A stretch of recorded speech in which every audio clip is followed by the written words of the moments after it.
a unidade de medida de deslocamento, né? Vamos para frente. Então, olha só. A gente sabe do seguinte. Essa expressão é a função horária da velocidade. E essa expressão aqui, número 3, ela me fornece o deslocamento. O que eu quero fazer?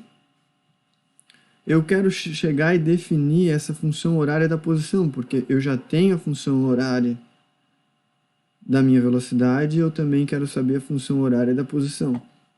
Então, o que eu fiz aqui? Eu simplesmente substituí a minha equação 2 na minha equação 3. Então, aonde eu tenho V2,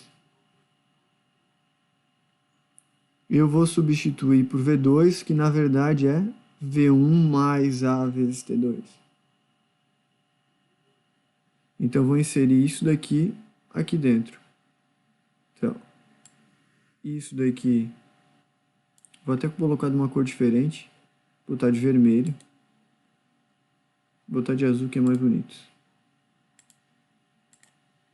Então, V1 mais A vezes T2 que está aqui, eu coloquei nesse cara aqui. Ó.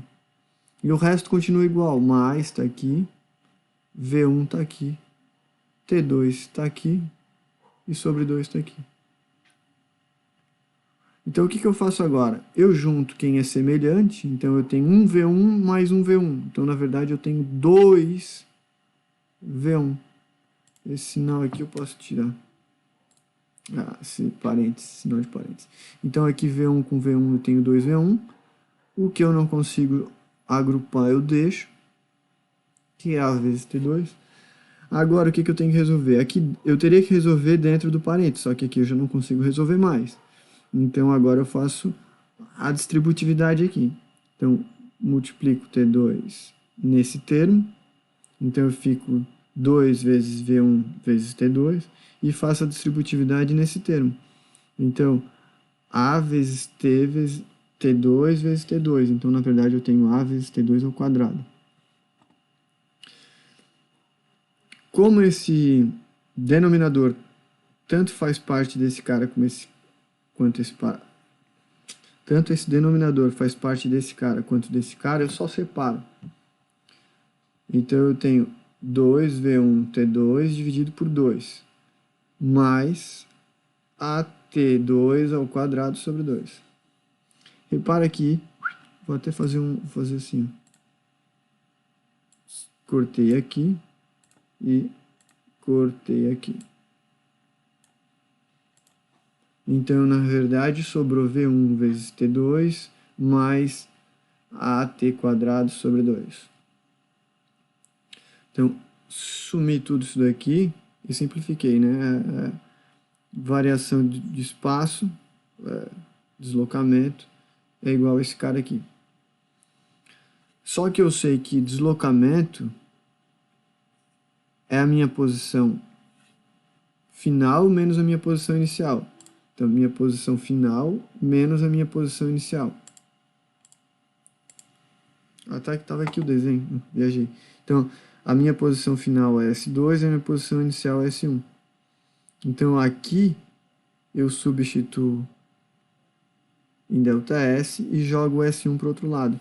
Então, resumidamente, eu tenho essa expressão aqui, ó, função horária da posição. Horária porque eu tenho o tempo relacionado e a minha posição, então, minha posição S2, ele está aqui, podia estar lá na frente, podia estar lá no infinito, sei lá. A minha posição futura depende de onde eu estou aqui, mais o produto da minha velocidade vezes o tempo, mais a minha aceleração vezes o tempo ao quadrado sobre 2. Essa expressão aqui é a mesma que essa expressão matemática, e é assim que a gente vai ver nos formulários. A gente vai ver nos formulários da UFSC, que é essa expressão aqui, geralmente vem a segunda expressão do formulário, na UDESC também cai um monte. Então aqui é de uma maneira genérica, né? Aqui já foi de uma maneira mais exemplificada com a minha situação. É a mesma coisa, posição inicial é S0, Nesse caso aqui foi S1. S, a posição final, está aqui. S2, minha posição final. Final para aquela situação, para essa situação que eu estou analisando. Velocidade inicial, V0. Aqui eu chamei de V1. A aceleração está aqui, multiplicando pelo tempo. E meu tempo decorrente é o tempo que durou, né? Da onde eu comecei a ver até o tempo que eu parei de ver.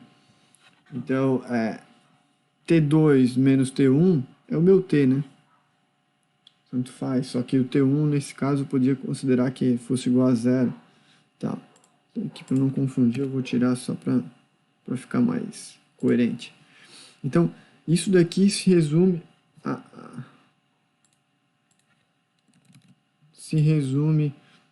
ao movimento retilíneo uniforme. Então, eu consigo analisar todo o movimento, eu consigo achar a posição do móvel, eu consigo achar a velocidade do móvel analisando essas duas equações aqui. Nota que eu tenho aqui, ó, se eu jogar S0 para o outro lado, eu tenho S menos S0. Então, na verdade, eu tenho deslocamento. V0, velocidade, uma grandeza. Tempo, uma grandeza. A aceleração, uma grandeza. E velocidade final, outra grandeza. Então, eu tenho 5 incógnitas e só tenho 2 equações. Isso não tem como se resolver, não tem como resolver. Para 5 incógnitas eu preciso de 5 equações. Putz, e da onde que eu venho, da onde que eu acho as outras 3 equações? Simples. A gente sempre vai brincar de jogar uma dentro da outra. Nesse caso aqui eu isolei a velocidade e joguei aqui dentro. E eu obtive essa expressão. Quem é que não tenho aqui nessa equação? Eu não tenho V2. Quem é que eu não tenho aqui nessa equação?